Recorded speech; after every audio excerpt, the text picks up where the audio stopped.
Hello, friends. Welcome back to the Say What podcast. My name is Hannah, and this is the podcast where we talk about things that people don't want to say out loud. But I will say them out loud. I'll do this for you. I will take that burden on and say the things out loud that you don't want to say. I got you.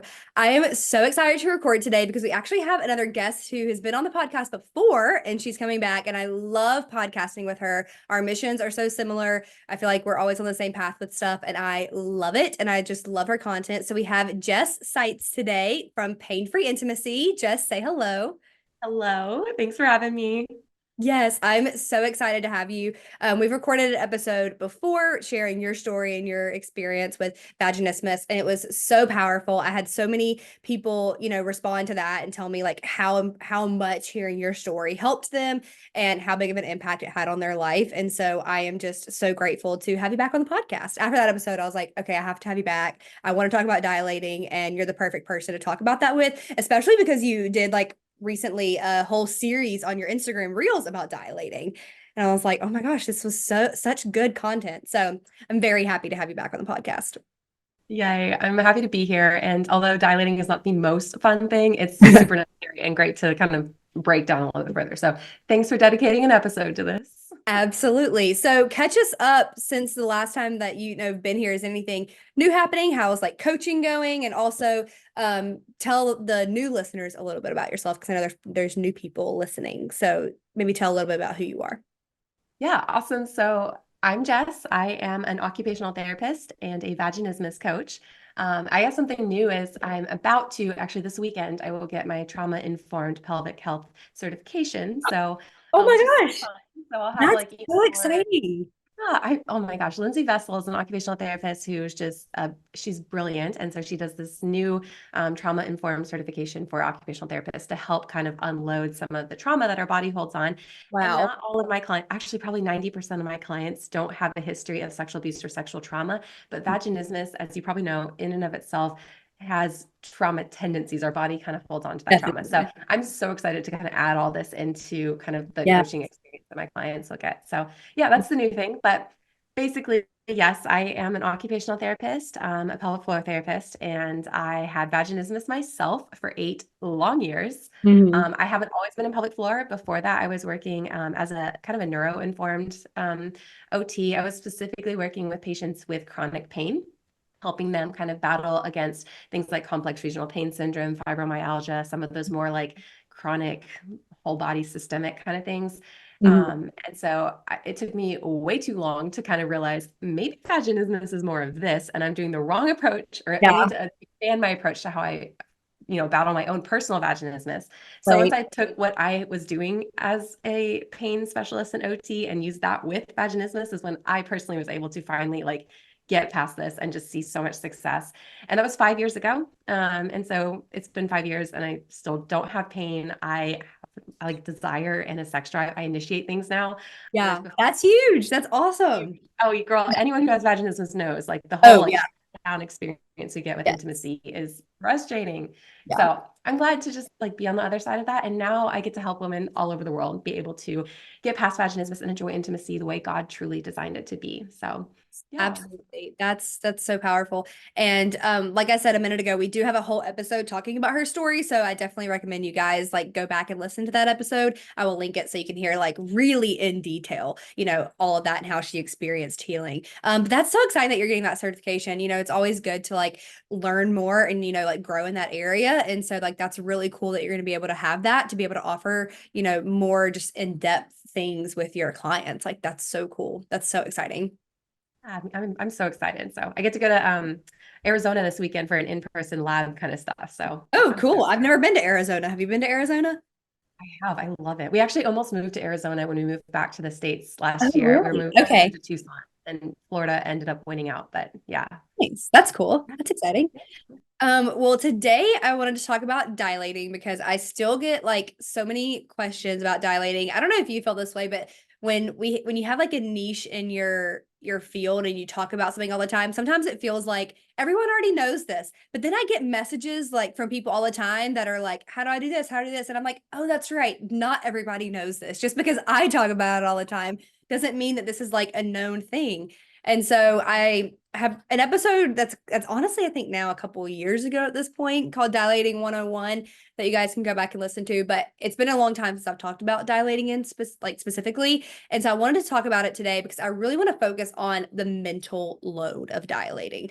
Because obviously dilating is a very physical activity, and there's a lot that comes with that physically, but I want to say maybe not even more so mental, because there's a physical aspect to it. It's pretty equal, honestly. I would say, like, the mental part of dilating and having to, like, find the motivation to dilate, and having, the different thoughts around dilating, trying to be positive versus negative, because our thoughts really do control a lot of, our body's response to things. And so just there's so much mental load in our lives, but there is, I think, a lot of just feelings around dilating. So I want to talk about that today, but could you actually just give us a quick, like, overview of just what dilating is in general, if someone does not know what that is? Yeah, so dilating is kind of like what you said. It's one of those things that are part of vaginismus that sometimes we just don't recognize that, like, oh yeah, we need to talk about this. And that's Right. actually, I did a whole like Dilator 101 reel series for Yeah. this very reason, that I was like, Right. this is important. So Yes. yes, dilating is kind of the elephant in the room of vaginismus, but you have these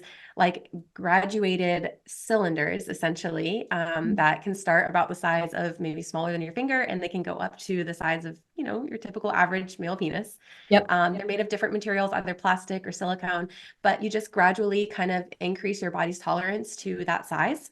I Hmm. think one of the biggest misconceptions with dilating is that you are stretching the muscles out. Hmm. And unless you've had surgery or torn in that area previously, like through a vaginal delivery or something, you're really not doing a lot of stretching. You're Right. actually just retraining the muscles. And so they're sometimes called vaginal trainers, because we're Mhm. just training those muscles to learn how to keep it cool when we get a bigger thing inserted. So Right. yeah. And if you're watching on YouTube, you can actually see she has some dilators behind her. So if you're watching, then they have one right there. So, and they often, I feel like people confuse them with sex toys, and they are not a sex toy.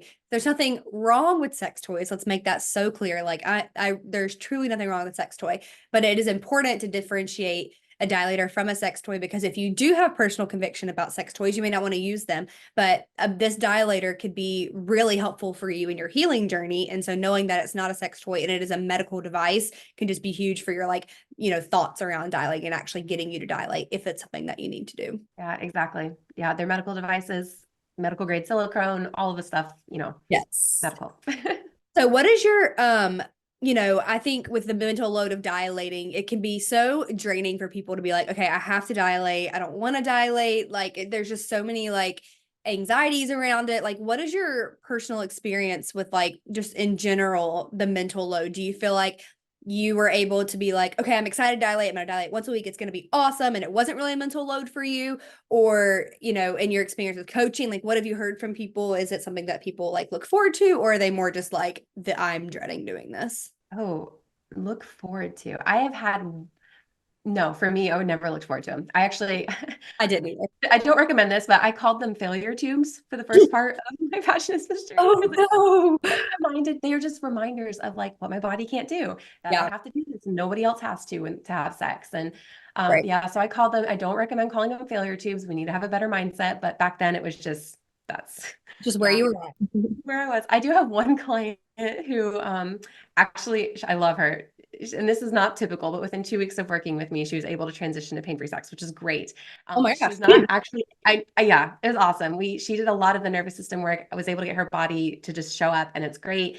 I won't say that's a typical story. I've had a couple that is a short time frame, but anyway, she actually was not able to insert dilators, even though she was having pain-free sex. And so No she way.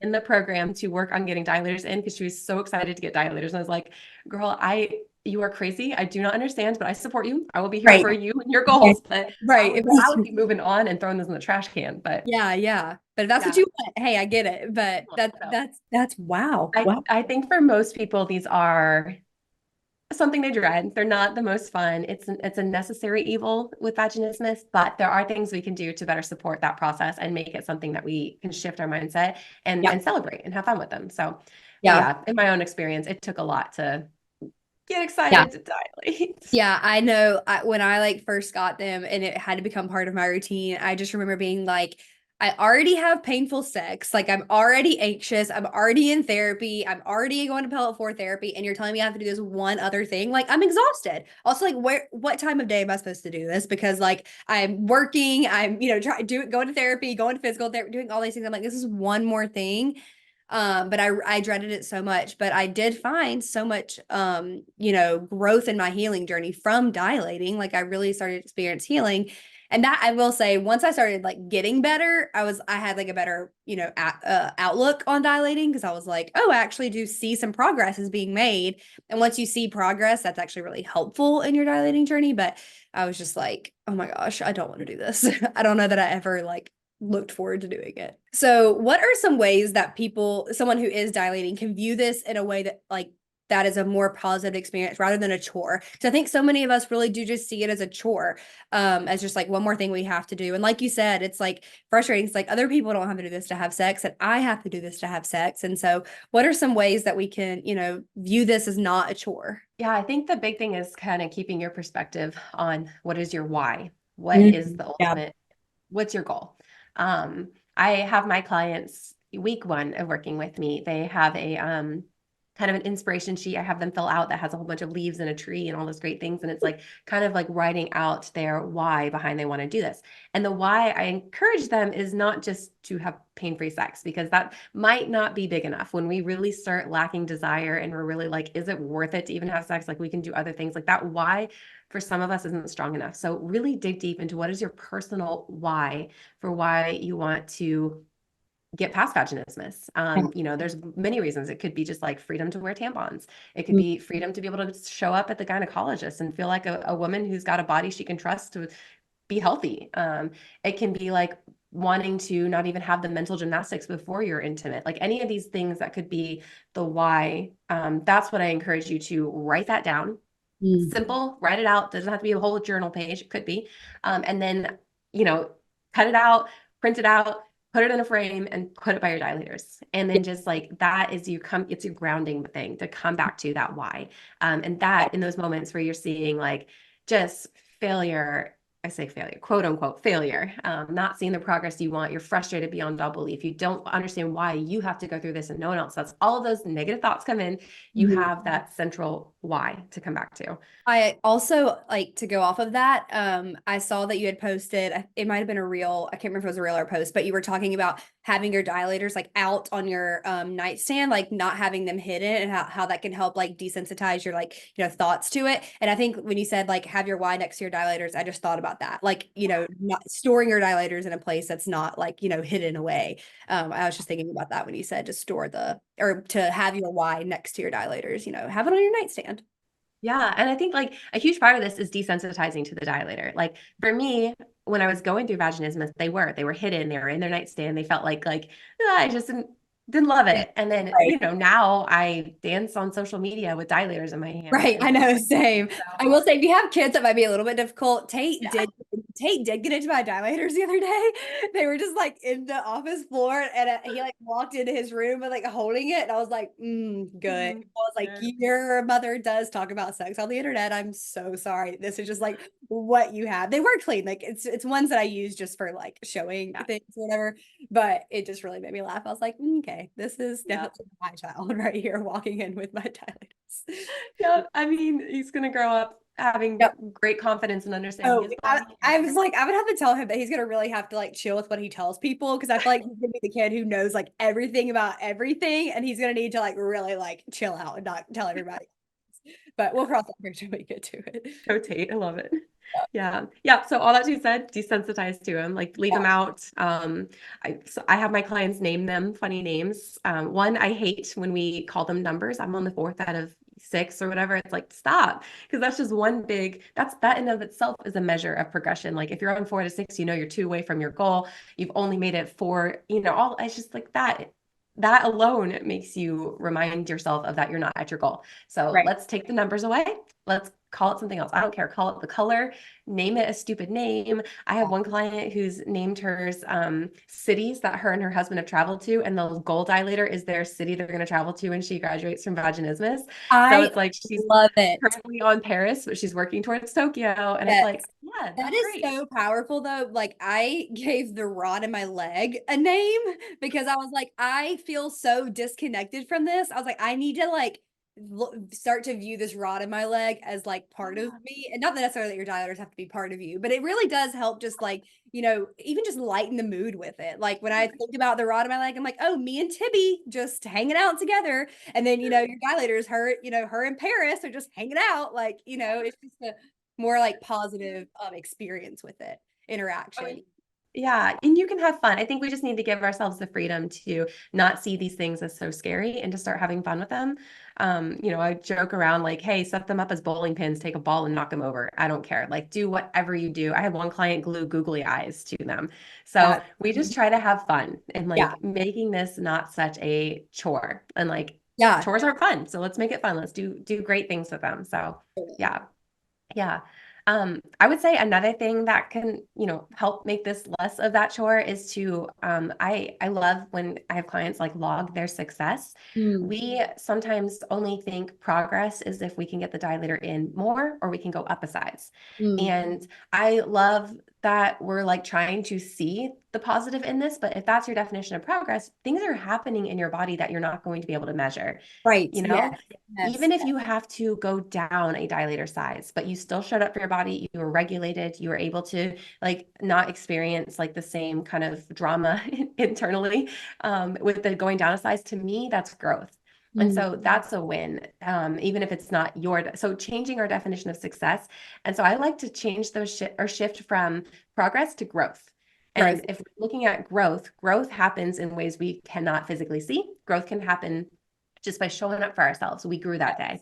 And so Yeah. I think when we change how we define success with dilating, we start to get excited more because growth is happening regardless. Absolutely. And I think that's so good, especially with dilating focusing more on like mindset rather than physical, because dilating is something that can take a long time. It typically takes a long time to retrain your body. And so if you are just focused on physical, progression, it really could feel like, okay, nothing is happening. This is going forever. But if one day you showed up to dilating in a more, positive mindset or like feeling really excited about it, that in itself, like you said, is growth. And that should be a win that you are taking as a success rather than just saying, well, I haven't had any success because I'm, still at the same size. It's like, well, how's your mindset about it? How are you feeling about it? Are you feeling, less stress in your body, or mentally, are you not dreading it as much? Like that in itself is a win. I think that's so important. I think you're so on par with that.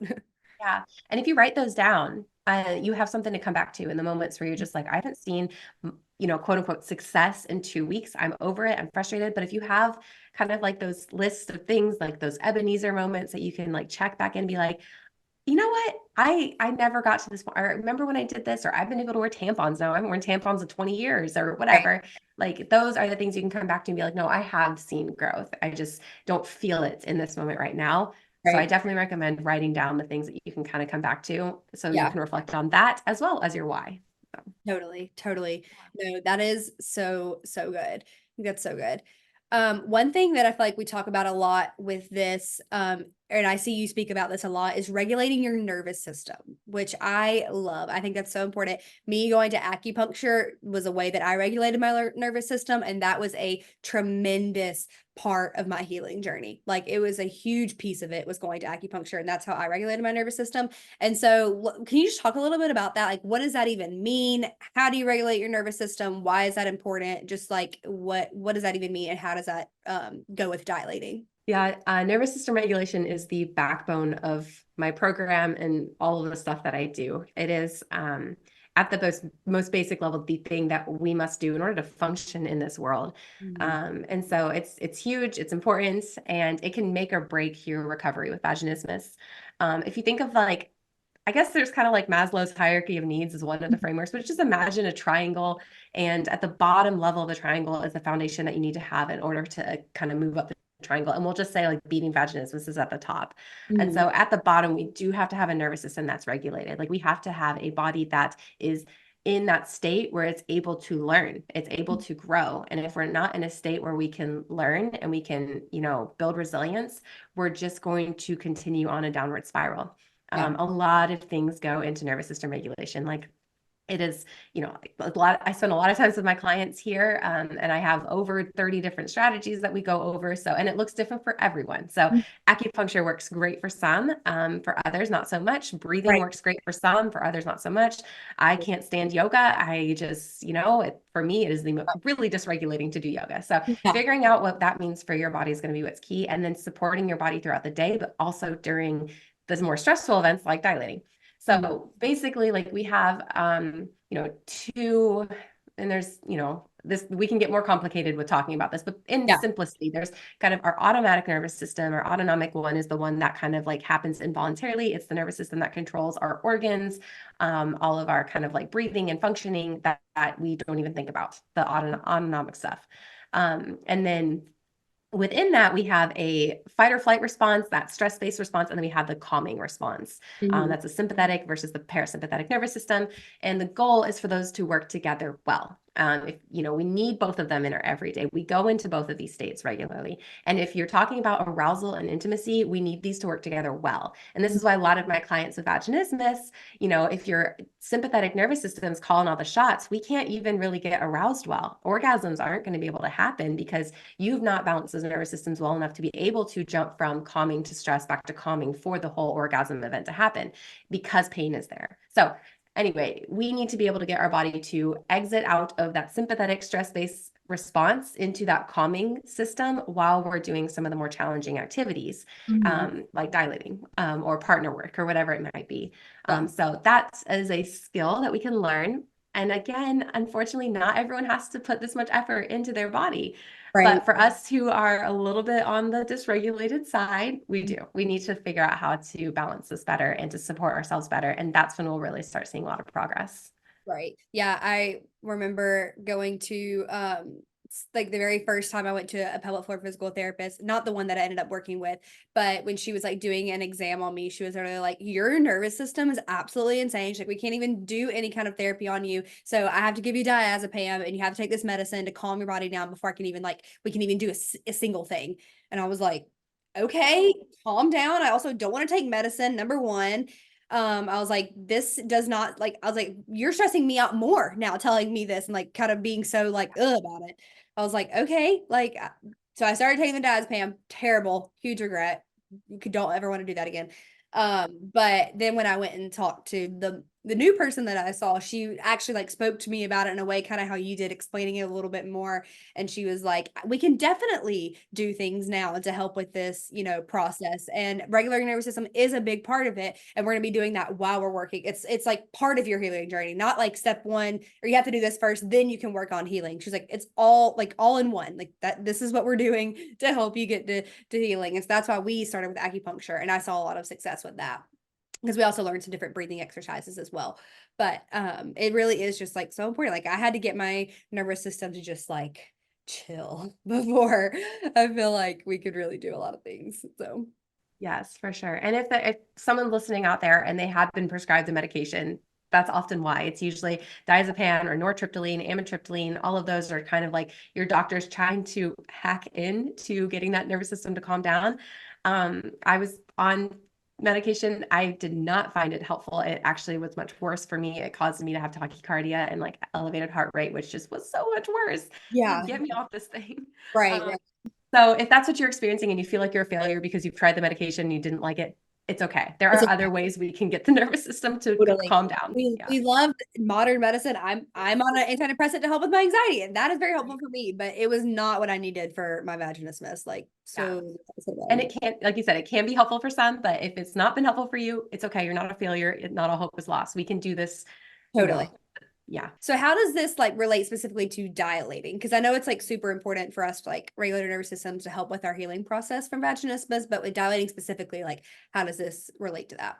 Yeah, I mean, if you're going to try and dilate and your nervous system's already in either hyper aroused or hypo aroused, like just not in that good spot, it's going to show. You're going to get super frustrated. You might shut down. Your pelvic floor is just going to tense up, and you're going to you're just not going to see progress. For sure. Like if you're going to dilate from a state of dysregulation, that's when we really just enter into frustration zone, and our body is frustrated too. So Yeah. a huge part, I try to get my clients like, the dilating process isn't just like lay on the bed and shove some dilators in. Like our dilating process, we spend more time on mindset and regulation and less time on the actual dilating, because I find the other stuff supports a really quality dilator session better than just trying to like finnick around for like, 30 minutes and be like, okay, I did it, but it wasn't quality, because quality is our goal. So getting that regulation before and in that process and staying regulated with the dilating will make for a quality session. The more quality sessions we have, honestly, the faster we get past this. Totally. Is there like a physical state that you will feel when your body's in like a regulated state versus a dysregulated state? Because I think some people are still just trying to understand their body and listen to its cues. And I feel like me and you are, we're very well versed with our bodies. We know what our body is saying to us. I feel like we can listen to it. But I don't think that's the case for everybody. So like how would they know that their body is regulated versus dysregulated? That's a That's a tough hard question question. because it's Yeah, that different might be too for hard of a everyone. question. That's totally fine. I know, like maybe feeling tense, but there could be more than that too. Yeah, tense is a good one. Elevated heart rate, anxiety, but also frozen, shut down, don't want to, avoidance are also signs. Maybe like what would be a regulated system is going to be like feeling more on the relaxed side, feeling confident, feeling like you have like a curiosity or ambivalent perspective, Mm. feeling like it's hard because it's easier to say what it's not. So, Right. No, that's so true. and That's it's so different for everyone. I do teach my patient or my clients a lot of times how to understand where their body's at. We have assessments that we do to try and connect back in to know what level you're at, and they have strategies to bring themselves back into a state of regulation. It's unique to all of them. So it's all about like what number are you at on the scale and how do you get yourself back to a regulated number? right. I think one thing for me when I was just trying to learn what my body was saying to me and what it wasn't, I remember being in therapy and we would do brain spotting in therapy, which is just like a tool that you can use to kind of deregulate thoughts, memories, things. And I loved brain spotting. It was so helpful for me. But something we'd always do during brain spotting is she would tell me like, where am I feeling anything in my body? And I'd always like second guess myself. And she's like, no, like whatever came first to your mind, like what do you feel? And so we kind of go from there. But something that I didn't notice that was affecting my pelvic floor was I would always feel really tight in my jaw.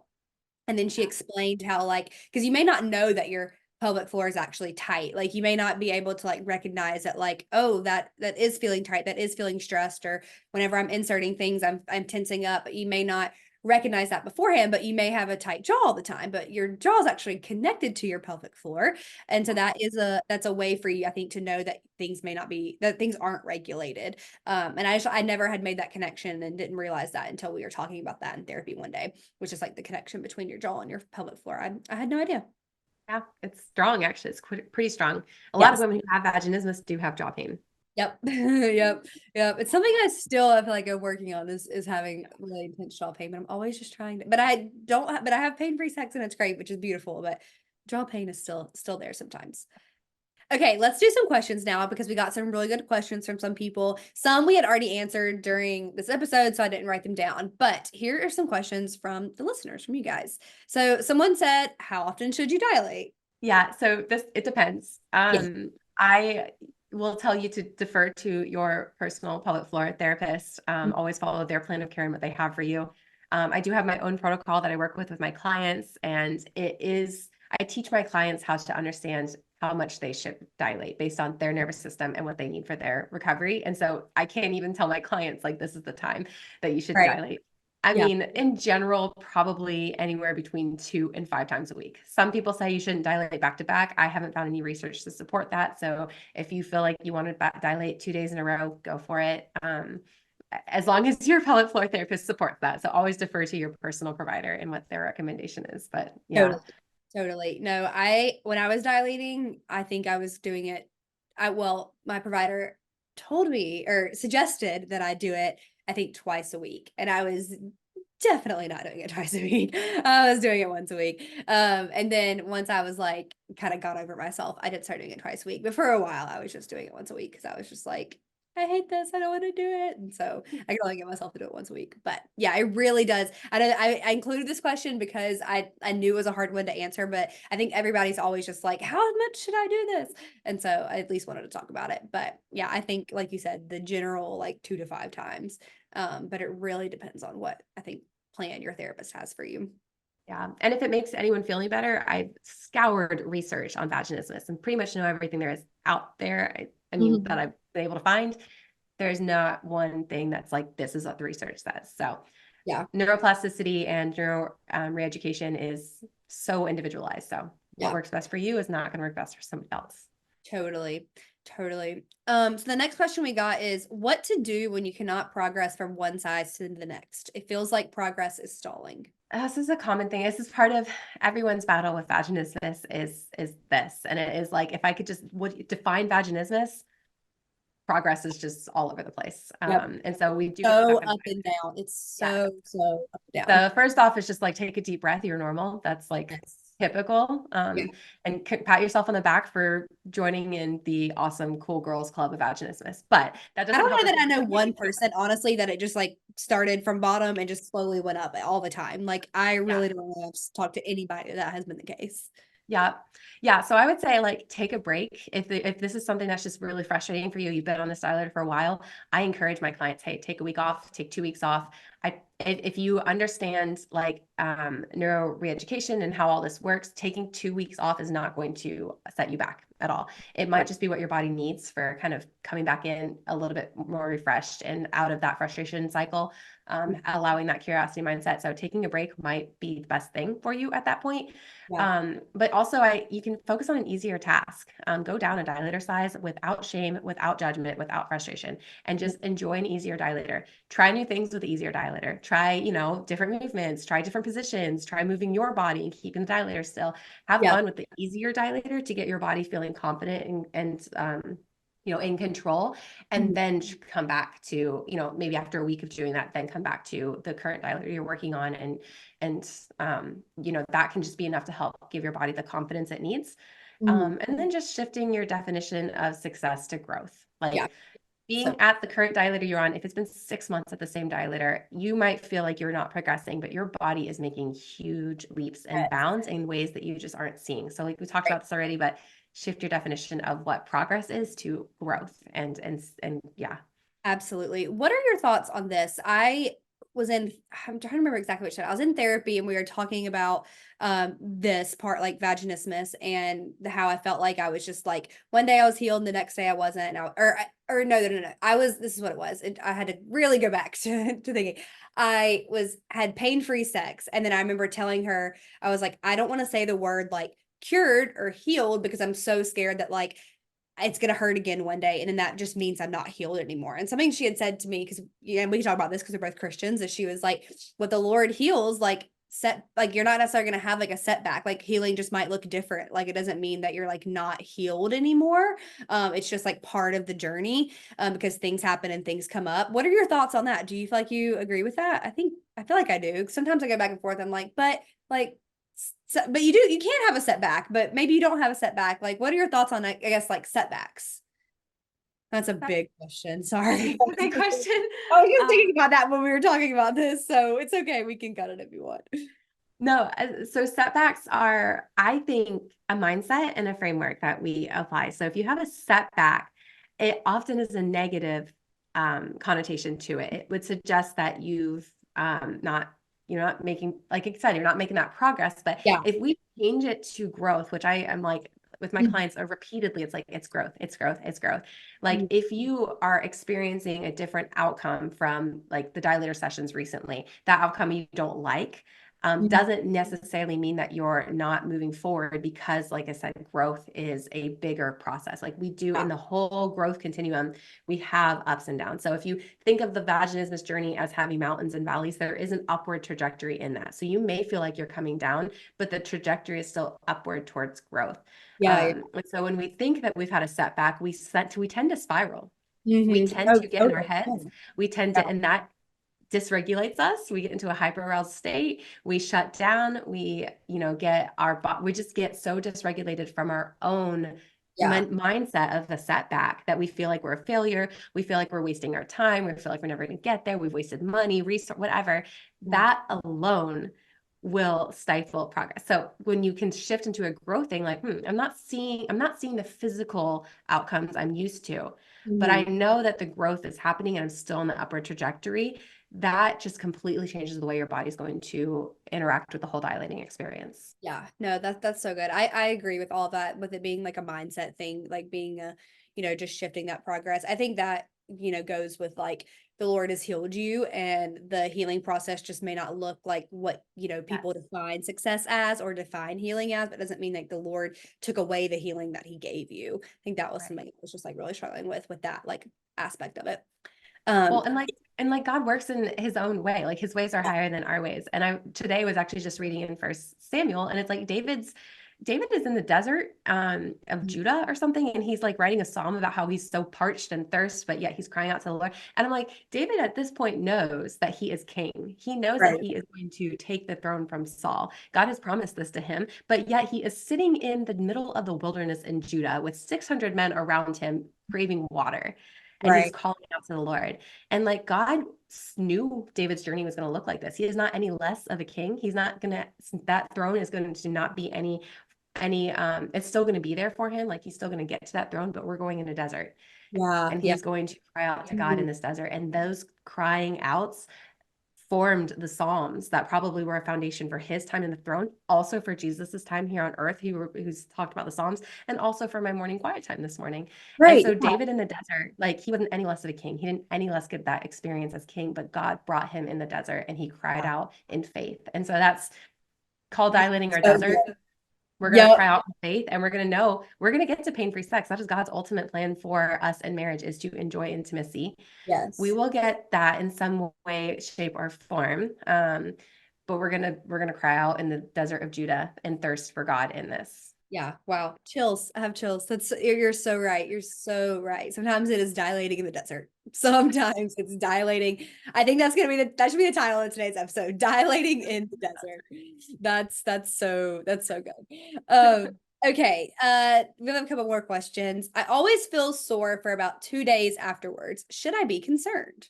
Not necessarily. There are a slew of things that our bodies like to do in response to dilating.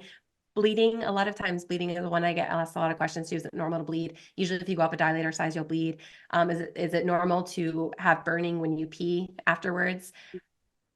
Unless you probably don't have a UTI unless you're prone to them. But yes, like the pelvic floor muscles working up against the urethra are going to cause burning maybe for the day or so after dilating. And so the soreness is another one of those things that sometimes our pelvic floor muscles are just sore. Mhm. I wouldn't be concerned, but I would try and find ways that you can maybe try and support your pelvic floor better with the dilating process, whether that means like I have a stretching routine I give my clients to do before dilating and after if they need to. Not everyone needs it. But maybe just kind of incorporate some stretches before to kind of warm up, some movement stretches like cat cow or, kind of like a rocking pigeon kind of thing, whatever, again, whatever your pelvic floor therapist gives you, Yeah. and then dilate. And then afterwards, maybe repeat those just to kind of get some more blood flow to the area, loosen up some of that inflammation that's kind of been built there. And that can maybe help, just like if you were going to go for a run or try a new exercise, you have Mhm. that soreness the next 2 days, but there are things you can do to help be less sore, like stretching and Right. warming up. Yeah.